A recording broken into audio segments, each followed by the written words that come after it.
All right, let's get to some of your thoughts on our big story from last night. A very controversial ballot initiative that could end up on the November ballot. It is called Initiative Petition 28, the People for the Elimination of Animal Cruelty Exemptions, or PEACE Act. It would mean no hunting, fishing, breeding, or slaughtering livestock in Oregon. Supporters say it's intended to end what they consider unnecessary harm to animals. Opponents call it dangerous and misguided and say it would end Oregon's agricultural industry, which would have a devastating impact on the economy. Okay, those who support the idea say there are strategies to lessen that economic blow through something called the Humane Transition Fund, meant to help ranchers financially if the measure qualifies and is approved by voters. Though based on the feedback you sent us last night, the measure has an uphill climb. What is the matter with these people? Are they all vegetarian? We have lived off of the land ever since the beginning of time.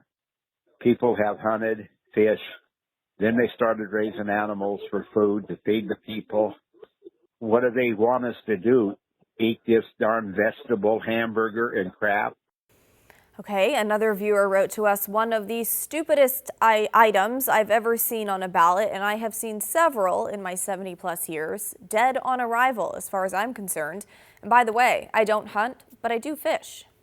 I think the initiative to ban so-called cruelty to animals is overbroad and impacts many industries and does not accomplish the task it claims to address. And we also heard from a few of you who say you signed the petition, but apparently weren't given the full picture of what it would do. I signed that petition, but it was misrepresented to me by the person who held the petition in front of me. That person said that it had to do with hunting and cruelty to animals. And I thought, well, that sounds good. But I had no idea that it was so broad that it would affect our cattle industry, our fishing industry. I am so regretting that I signed that petition.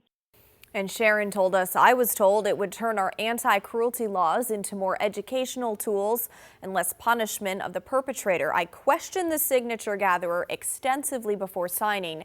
At no time did he talk about hunting, livestock production, etc. I was not completely sold on what he told me the measure would do, but thought it might be reasonable to have it on the ballot. Stupid me. Okay, we should find out in the next month or so if the measure even qualifies for the November ballot. It appears likely based on the number of signatures submitted, and signature verification is underway now through August 2nd.